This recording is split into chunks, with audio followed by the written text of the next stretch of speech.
Hi, I'm Max. And I'm Skylar. Recently, we decided to start watching Bob's Burgers to see what it was all about. And it didn't take us long to become completely obsessed with the show.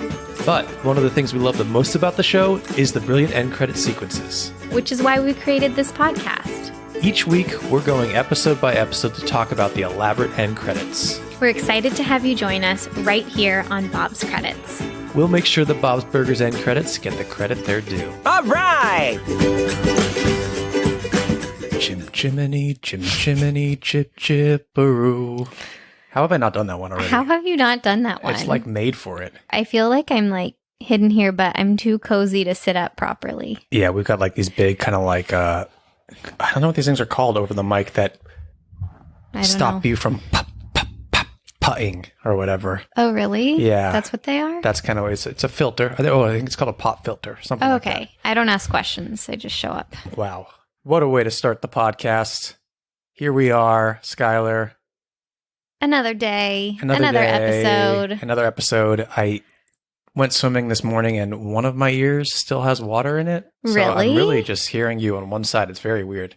Oh, wow. I'm sorry about that. My mom used to pour alcohol in my ear after I went swimming. Like whiskey? No, like rubbing alcohol. Oh. And then you flip over and it goes glug, glug, glug, glug, glug. And it goes out your ear. It's like the quintessential, if I use that word one more time on this podcast, it is the epitome of a summer memory. Pouring alcohol in your ear. Yeah, you go swimming all day and you're like, Mom, I have Water in my water ear. in my ear. Glug, glug, glug, glug, glug. Yeah, it's the most Problem satisfying sound ever. We'll do it today. Don't Not the worry. like hopping on one leg with your No, head because that tilted. doesn't work. Yeah, but it's fun to watch people do that. It gives me a headache. We have already gone on a tangent. That is nice and early for us. Chip chipperoo, everyone. We are so excited to have you here with us. We are going to get into this very exciting episode and the end credits for that episode.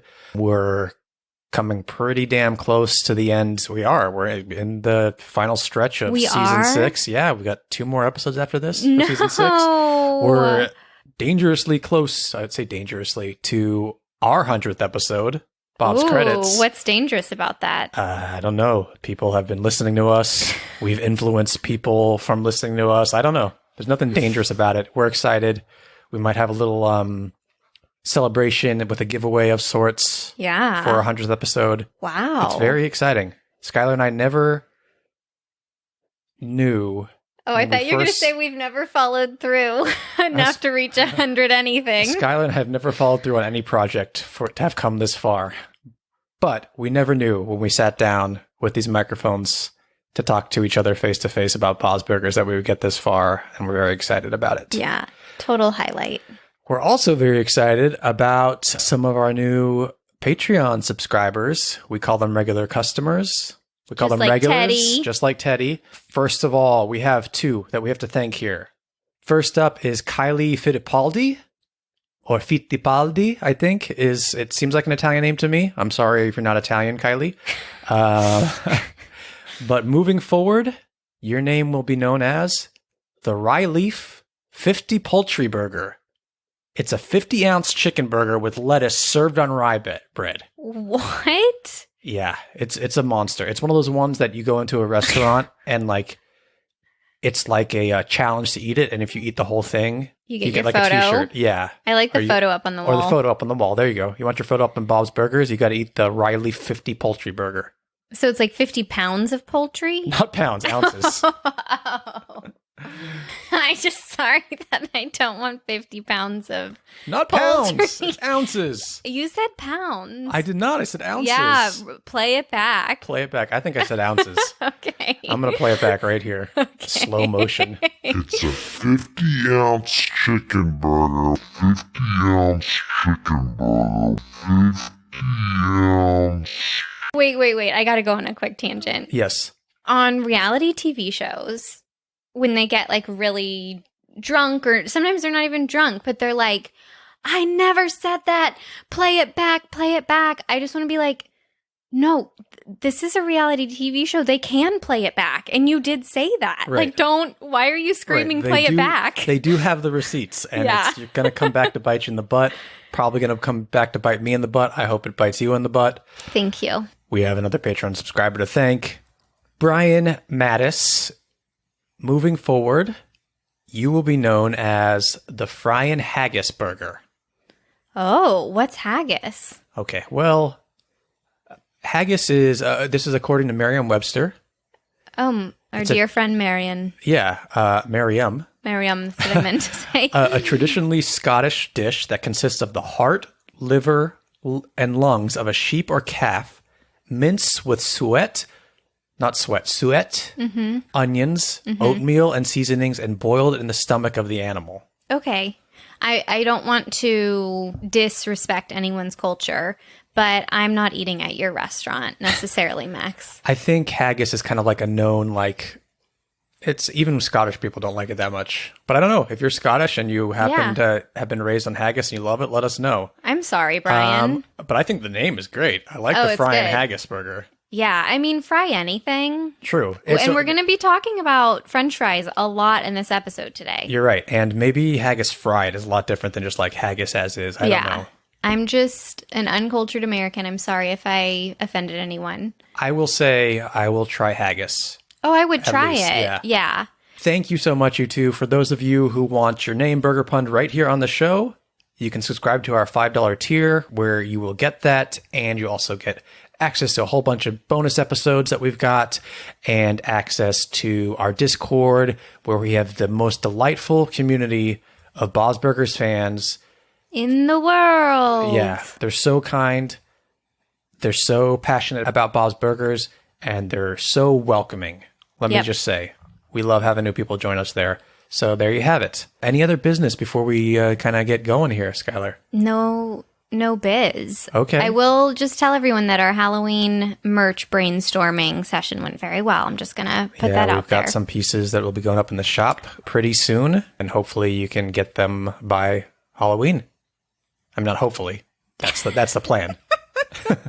It's just going so well today. Just going so well. bobscredits.com/shop. Let's get into Let's do it. what we do here. What we do best. Yeah, what we do in the shadows. No, wrong show. All right. Are you ready for Skylar's Sides? The facts before the fun facts. Dish it, girl. This is brought to you by one of our followers on Instagram. I'm so excited about this. First, I have to ask you, did you ever go to Jewish summer camp? Oh, yeah, absolutely. This is so up your alley. I can't even tell you. Okay. Yeah. And honestly, I'm ashamed that you didn't explain this to me. So, do you know how Mr. Frond has a game called Gaga Ball? Okay, first of all, I know what you're going to talk about here. Okay. And I want to tell you that I did tell you this when we watched this episode, but go ahead. Go ahead. So I love that you're calling me out here. Wait, no. I told you all about this at my camp. It's coming to my head. Yes. It's coming back to me. Okay, but tell us the facts, and then I'll tell you. So I get a DM. I can't remember their name because I still haven't figured out how to organize our DMs so I don't just lose them. So DM me again and I'll give you a proper credit. But I got the most delightful DM and they were like, so Gaga Ball is a real thing. And I didn't know it. They were walking through a park and stumbled across children playing Gaga Ball, like in the Gaga Ball fencing and stuff. So I forgot that this was a real thing. It kind of stuck in my head that Mr. Frond had invented it. So if this is new info to you, Gaga Ball is in fact a very real thing. Do you want, since you have experience, do you want to explain it to us, Max? Yeah, I mean, I don't remember the rules specifically, but we had it at the summer camp that I went to.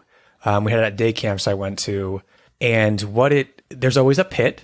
There's like this circle that you get into, so you kind of have like walls behind you. Yeah, walls behind you, and it's a little bit like dodgeball. And you could it's like a handball that you have, and you can like hit the ball certain ways. I think with a flat hand or a fist. I don't know the specific rules. Okay. And you're trying to get other people, the other team out. Great. Got it. It's a lot of fun. We used to play it. You would wet down the pit because it's in like a sand pit. And you play like Mud Gaga. It's so fun. Whoa. at summer camp. Yeah. Whenever you Google Gaga Ball, like the shopping comes up, and the first pit is like $3,000. Oh my goodness. Yeah, it was really intense. But did you know that in Hebrew, Gaga means touch, touch? Lady Touch Touch? Did you know that? That's No, that makes sense though. okay. All right. So, according to the New York Times, Gaga Ball was played at Jewish summer camps beginning in the 1970s.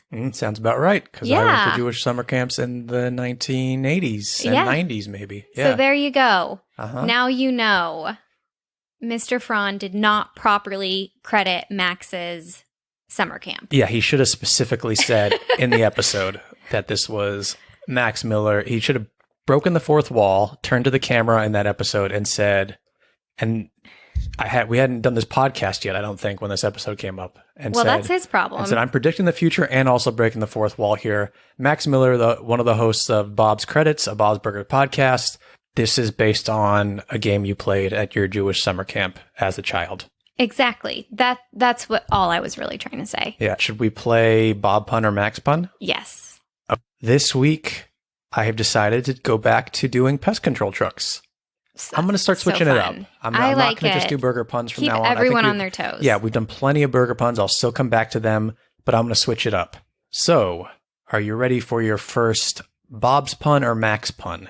Yeah. Bedbugs and broomsticks. Max. Yes. Do Because you know I don't get it. Bed Knobs and Broomsticks is a Disney movie, an animated with live action Disney movie from the 70s. Okay. Your next pun is Ants Revolution. Max. Yes. That's Wow. really good. Your next pun is Fleas Come Home for Christmas. Max. Yes. I love that so much. Thank you. What if the fleas did come home for Christmas? That's just lovely. Like to their flea mama. Yeah, right? Not our home, but to Yeah. their little home. And your final pun is that your final ant, sir? Exterminators. This is really hard. Max. No, you're so close. I was really flip-flopping. You were so close. I wish. I love that one so much. I think it is one of the most brilliant puns the show has ever done. Should we get into this episode? Yes. Skylar, can we have the title and synopsis for season 6, episode 17, please? Yes, chef. Love it. The title is The Horse Rider. Bob sacrifices fixing his deep fryer in order to send Tina to horse camp, much to Teddy's absolute devastation. At Horsing Around Riding Center, Tina and her assigned horse, Plops, are not getting along. Will Jericho show up to save the day at the end of camp exhibition? Meanwhile, not wanting Louise and Jean to feel left out, Linda invents restaurant camp. All right. This episode came out on May 15th, 2016. It was written by Nora Smith and directed by Tyree Dillahay. Yeehaw. Yeehaw is, Yeehaw. Yeehaw is right. Tell me your thoughts on this episode. We just watched it yesterday. Rewatched it yesterday, I should say. So, Tina, I think this is one of my favorite endings to an episode. Tina writing Jericho, like in Yeah. her head, it's so cinematic. Yeah, we'll play that because it's the last clip before the end credits, but it's such a fun ending and a great ending and another wonderful, like, the supportiveness of this family. Oh my gosh, I think Jean says it like, I love my weird sister. But just watching her trot around by herself, no horse in sight, And no shame. no shame. In fact, the opposite, Mm-hmm. joy, was just lovely. Yeah, I love it. How did we get there? Let's talk a little bit about this. You mentioned that Bob decides to forgo the deep fryer or fixing it or replacing it. And this is, we've seen this a few times now where Bob, the restaurant is one of the most important things in the world to him, to the family and stuff like that. But he often has to choose between the happiness of his children or family, or can I keep the restaurant going the way it should be going? And the happiness of his family always kind of like wins out, which is so incredible. This reminds me of when he puts on the party for Tina's birthday and takes on the job driving in Shish Kebab. He will do a lot for Tina. It's so sweet. And what's also really sweet is it's actually not necessarily his idea. It's Jean and Louise's idea. They're like, this girl has got to go to horse camp. So they're the ones that push it, which I think is just so sweet and adorable. I was going to tell you, I don't think I have as good of a heart as Bob, because I would fix the fryer. Well, I mean, how can you not have fries at your restaurant? Yeah, you and I are pretty serious about when it comes to fries with burgers. So I'm like Team Teddy here, because I'm just we should have a segment called Max and Skylar Walk Around the Block, because I tell stories about our walks on here all the time. We were walking around the block the other day, and I was like, Max, the older I get, the more I realize that French fries are truly one of the greatest, I'm going to say, food groups ever. I agree. And now I'm craving it. I think we might have to do that for dinner, just FYI. But we'll discuss off the mic. Yeah. You mentioned Teddy, and I love when a decision this family makes affects Teddy like so much, like his day to day, like and throws off his entire life because of a decision this family makes. He's so tethered to the Belchers and whatever happens in their lives that the slightest decision just like throws him off. So without fries, he's going crazy. And what's so funny is he like tries to accept it. He's like, oh, that's great for Tina, as he's like squeezing ketchup onto his burger angrily. It's so funny. And I understand, like, Teddy's their regular. Teddy's kind of like a family member. Yeah.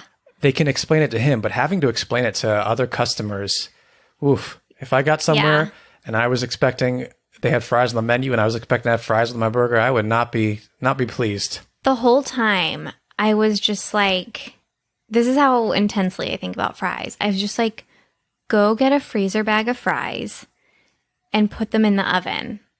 Like, I know that that's not financially viable at a restaurant, but like, apparently it doesn't have a lot of customers. Pop those babies in the oven. There you go. Anyway. Get Skylar on the show. Draw her in.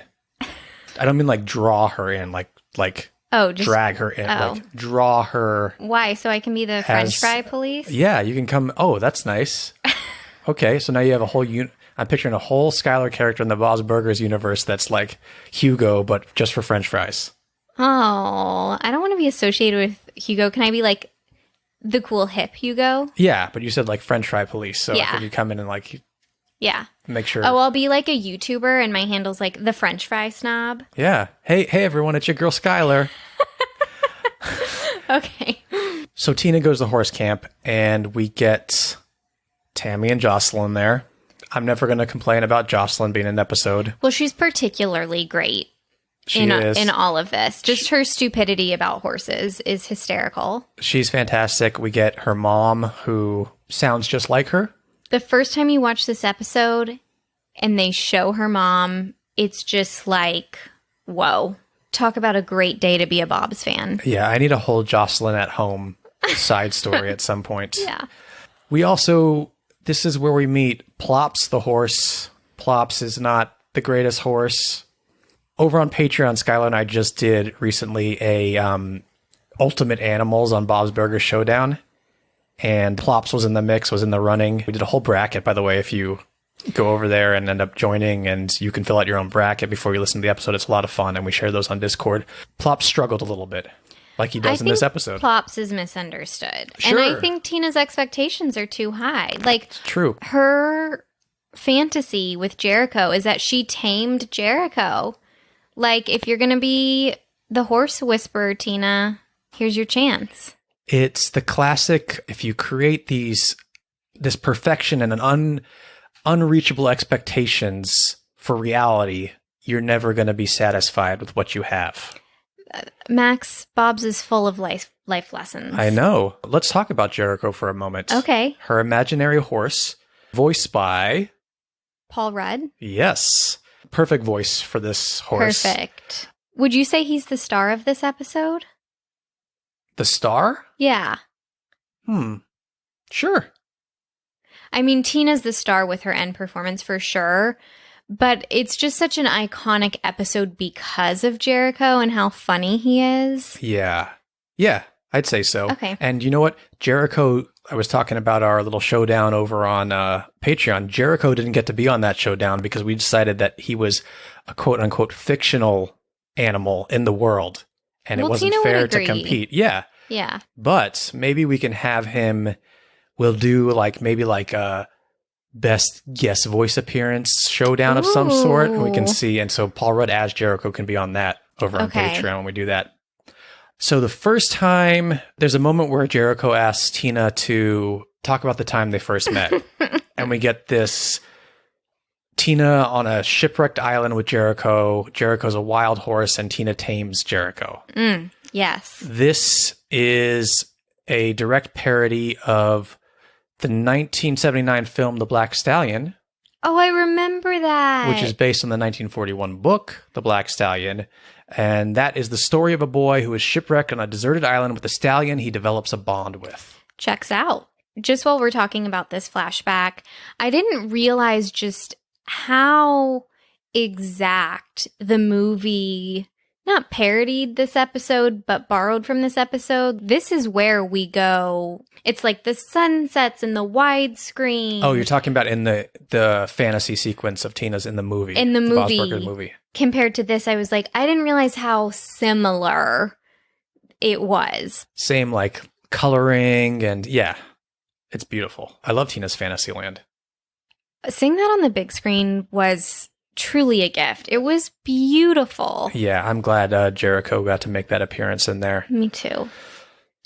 Okay, what about what the rest of the gang is up to over in the restaurant? What's Linda doing? What are Gene and Louise up to here? This is so Linda wanting to be a camp counselor with such limited resources, but just being so optimistic about it. And I have to say, Linda and her camp counselor shorts is just perfection, giving me iconic 70s Gaga Ball vibes. Touch. Touch. Yeah. Perfect outfit. Linda looks great in it. And what do you think about restaurant camp? Would you attend? Oh, hell yes. Yeah? Yeah, You I agree. Floor canoeing? That was it called? I agree with the epiphany that Gene and Louise have when they're sitting on the couch and then they're like, we miss restaurant camp. I need structure and activities in the summer. When I get bored in the summer, it's not pretty. I've told you the story that my mom used to have a camp in the summer, a quote unquote camp in the summer. Yes. And what it was, she'd call it Camp Miller. Let me interrupt you for a Yeah. second. This is, I'm just going to say it because I have to. This is quintessential Max Miller's mother. Okay. Yeah. So she calls it Camp Miller. And what it was everyone's kids are invited. All family, friends, kids are invited to come spend the Neighborhood night. kids? Yeah. We had a pool and stuff like that. And it was really just the kids get to swim and watch movies and have snacks. And my mom would check in occasionally. Really. I remember there being pizza. You told me there was plenty. pizza. Oh, there was always pizza ordered. When we were swimming, we had once we got older, we were okay. But there was always an adult and stuff like that. But my mom would just check in occasionally, which is classic. It's so good. But anyway, when I see Linda running restaurant camp, it reminds me of my mom and Camp Miller. Oh, I love that so much. Especially when Jimmy Pesto drops Andy and Ollie off to join in. So funny. Oh, I love that. Thank you for sharing that. Linda doesn't get her feelings hurt that often. And when she overhears the kids saying we're just doing this to get out of work. We actually hate it. It's kind of nice to get to see her get mad. She was busting her ass for restaurant camp. Mm-hmm. Definitely. She had a campsite set up in the middle of the night. She's such an amazing mother. And I'm very glad that she was able to scare crap out of them with apron face, because I was Hell worried at that yes. point that she was going to do it and they just weren't even react. They deserve to get the crap Yes. scared out of them at that point. So I'm glad she Totally. can pull that off. Oh, I just thought of something. Does this go against Louise's statement in The Haunting that she doesn't scare? Oh, it could. It oh. could. It could. Yeah, that Yeah. seems a little too simple for Louise, but maybe she was caught off guard here. Yeah. And maybe she scares a little bit easier than she thinks Yeah. she does. After that night, everything changed. Yeah, that's true. Maybe that like triggered something in her. So I've got some fun facts. If we want to start kind of like going through them. Hit me with First, your fun let me start facts. off. Oh, I love when you sing that. I just want to say that Doris, the horse camp leader, Yes. was voiced by Brooke Dillman, who she voices so many characters in the show. We've mentioned her before. Oh. I counted the characters on Fandom, so I don't know if this is like an official count, but I had 36 total, including the voice of Jamie Lee Curtis in Mother-Daughter Laser Razor. Oh my God, amazing. But I told you this the last time we mentioned her. You'd recognize her as Pam's landlord in the office that Pam hooks up with Michael, and Michael is so mean to her. Do y'all remember this? She has like brunette hair and like brunette bangs, and Michael and her go get coffee at a coffee shop, and Michael is so mean. Yeah, but Brooke Dillman is so good in that whole episode. It's great acting. So good. So great voice work on this show. She does so many voices. I said, is that Carol Burnett? Yeah, you did. But I think that was really just because the character kind of looks like Carol Burnett. Yeah, yeah. So, yeah. Carol Burnett's been on Better Call Saul lately, She was though. so good. Yeah. Very nice to see her on there.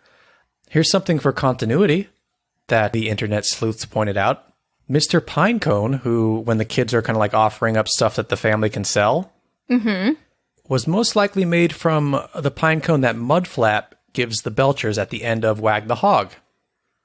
So unless Gene has a whole collection of pine cones, which I would not be surprised, this was the one that they were given, and he turned it into Mr. Pinecone. I love that. I think that's truly fantastic. I like to think that that's the case. Oh, what show are we talking about? You know, of course that's the case. And my final fun fact for you is that this episode was nominated for the Emmy for Outstanding Animated Program.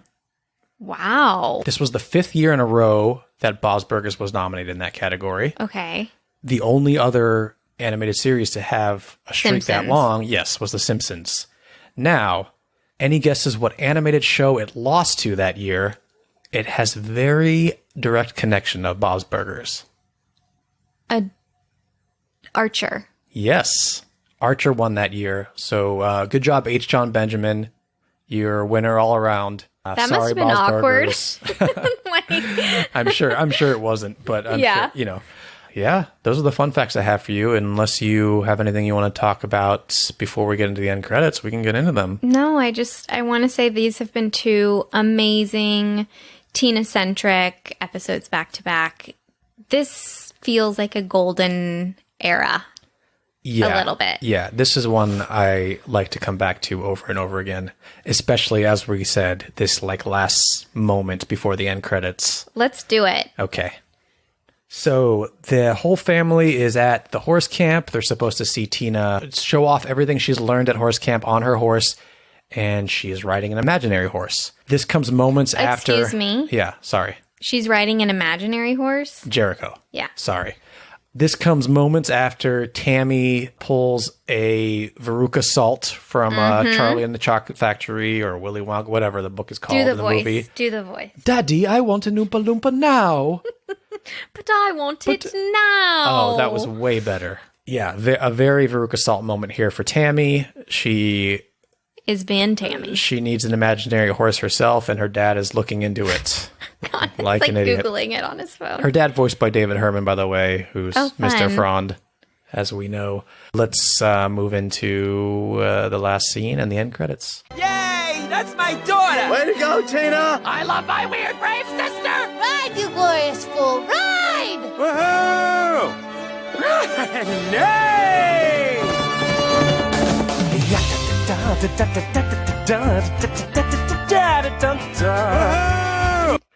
Tell me what happens there. I just noticed the music more. It's so lovely. It's so great. So it's got a close up of the family as they're all making these comments, and then it cuts to like a wide shot of just little Tina, so small, like a little ant. Ant Revolution, just hopping around this little like course. I know, but that's what's so funny about it. It's the shot is like an epic, the music is like an epic, and it's just Tina running around in some sand. It's glorious. Yeah, and then it cuts to her, what's going on in her head, pretty much. Which is the gorgeous sunset. Yeah, riding Jericho. Yep. And then what happens as we get into the end credits here? We go to classic kitchen scene. Louise is prepping, Bob is prepping, but Tina is not. Tina is standing next to Jericho, who is up on his hind legs.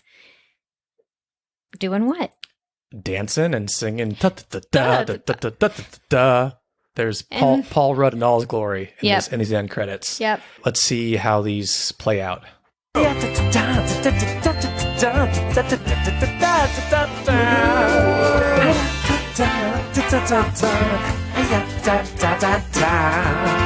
I love Tina adding her like woohoos in there. So the music kind of takes a little change there and gets a little more show busy, would you say? Like show businessy? Yeah. Like old timey show businessy. And Jericho starts doing the Charleston? Is that what that is? What's those little steps? Okay, I would say that you could say the Charleston. Okay. Let's see. What would you call these? Oh, that's totally the Charleston.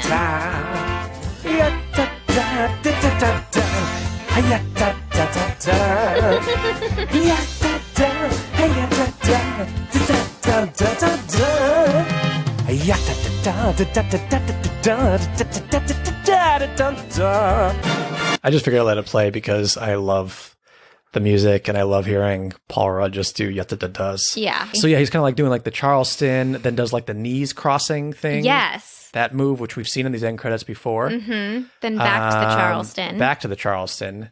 Linda comes into the window to get the burger.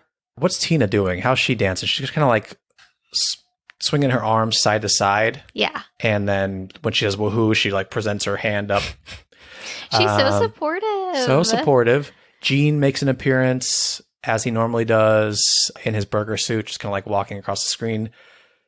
I assume this is all in Tina's head. No one's reacting to her dancing. Yeah, I mean, it is an imaginary horse. We didn't all of a sudden all see Jericho when she was riding around. Yeah, but my point is that Tina could still be dancing in the restaurant like this. And only she sees Jericho, obviously, and the rest of the family's like, yeah, she's been doing that since we got home with the horse. Well, that's perfect because that's when Louise and Jean, they walk into her room and she looks so silly and dorky, just like by herself acting out this thing. And they're like, we got to get her to horse camp. Mm-hmm. So horse camp did not help. She's still in the kitchen dancing around with an imaginary horse. Which I just want to point out that before we had Biscuit, you and I talked to Biscuit. Oh, yeah. I know how weird that sounds, but we just kind of had an image of him in our head, even though we hadn't gotten the dog yet. And so we kind of like would talk to him, and it was kind of like Jericho. And we really would. Yeah. What celebrity do you think did his voice? Before we got Biscuit. He has a different voice now. Polly Walnuts. I was going to say James Gandolfini. So yeah, one of the Sopranos. Okay. Yeah, one of the Sopranos was Biscuit's voice before we had him. He's so sweet. Yeah, he just left the room. He does not want to have anything to do with this. He's like, I'll leave you with the imaginary dog, guys. Thanks, B. Highlights, lowlights for these end credits. I think my highlight is how big a personality, like Tina has such a small personality and she's assigned this huge personality to her imaginary horse, and she is so content letting her imaginary horse be the star and just watching him Charleston and then of course Paul Rudd's it's hysterical. Yeah, I think the casting is important too for the voice. Like just to cast someone who like is like universally loved. I feel like Paul Rudd is such like a, just like beloved actor all across the board. I don't think anyone really like dislikes him as far as I know. I'm sure some people do. Everyone has their preferences, but he's very likable. and Totally. has been around a very long time and on Yeah. screen a very long time. So it's just funny that he's like, it's perfectly cast. I can't think of someone who would be better to voice this horse. And perfectly like drawn too. Uh-huh. He's also just like bigger than a horse should be, I think. Yeah. Yeah. It's an immaculate horse. Tina has Yes. a great imagination. Yes. I love the music. I love seeing Jericho up on two legs. I love a Charleston. I wish I could do it myself. Oh, Maybe I can teach you. Let's teach me this weekend. I would like to Okay. learn Okay, if that's cool. okay with you. I would love to teach you. Okay, You know Scott- I'm a very patient dance teacher. Yeah, and you know you're going to have to be very patient with me. I know. I'm looking forward to learning the Charleston now. Great. Do you have any lowlights? I'm going to throw it to you. Do you have any lowlights? I don't really. Like, these aren't perfect credits to me, not to like spoil my score that's coming up, but I don't have any lowlights really coming out of the episode. Can I say something? Sure. I wanted to like laugh out loud. And it's not or like chuckle to myself. And it didn't really do that to me. I was just like, this is adorable. That's kind of the feeling I got. Yeah. Maybe I would have enjoyed like Jericho just helping Tina prep burgers or something. Yes, Just and they're like- having just a like- conversation. Yeah. That would have been really It funny. would have been funny to like see him like kind of like handing stuff to her and helping her and her just like looking up at him. Yeah. But I like his dancing too. Like, I'm not complaining about this at all. Yeah, but even if the dialogue was like Jericho being like, no, Jimmy's totally in love with you. Like, let's be clear about that. Cute, like, girl talk or whatever. I also found the denim jeans joke in the episode so funny. He's like, I'm not dressed for this. Like, so like watching him pick out his outfit could have been like funny. Oh, yeah, sure. I thought this was really sweet and cute. It didn't make me like laugh out loud. Which not everything has to make you laugh out loud. No, not at all. Sometimes they're just endearing and credits Yes. are like, yeah. Should we score them? Yeah, you go first. We score on a scale of 1 to 10 H's at the end of Tina's I'm going to give these a solid 8.5. I'll meet you right there. 8.5? Yeah. Okay. No math. Yeah, very simple. Again, not perfection. Not up there with our top credits of all time, but I love, here again, Paul Rudd dancing as a horse. That alone Yes. gets me. Also, I'm already starting to think of Halloween. I literally got a marketing email today that was like, spooky season is here. So if Crate and Barrel can talk about it, I can talk about it. Idea for your Halloween costume. If anyone wants to go as regular size Rudy as Paul Rudd from I Love You Man, I think that would be a hysterical costume. The internet agree. might be the only people to get it, not the people you go to a party with. But I think that would be hysterical. Yeah, I think that'd be funny too. Yeah. Especially you having to explain it all night. Yeah. That's your First hell. of all, you probably just look dressed normally like regular size Rudy does as Paul Rudd in I Love You Man. But then you have to explain the double so thing. many layers of funny and mundane. yeah. It's so fun. Nothing beats a Halloween costume that you have to over-explain through Yeah. the entirety of your night out. Thank you, everyone, for listening. Those were the end credits to The Horse Rider. I think I forgot to mention that that's obviously a play on The Horse Whisperer. Yep. Follow us on social media. Bob's Credits all across the board. Yes, we are about to do a lot of Halloween content on Patreon, on all our socials. Come get it. Follow us personally. Well, not like in life, but follow us on our personal accounts. I'm at Oh Hello It's Max on Instagram and Twitter. Skylar is at No Crying and Cooking on Instagram. What else? What else do we have to say here? Anything else? Slide into our DMs to say hello. Slide as like your. No, I don't have anything. Never mind. You should keep that in. Okay, I'm going to keep that in. Let's go. I need second lunch. Okay. Anything else you want to say before we get out of here? Stay horsey? Sure. Okay. Why not? Okay. Okay.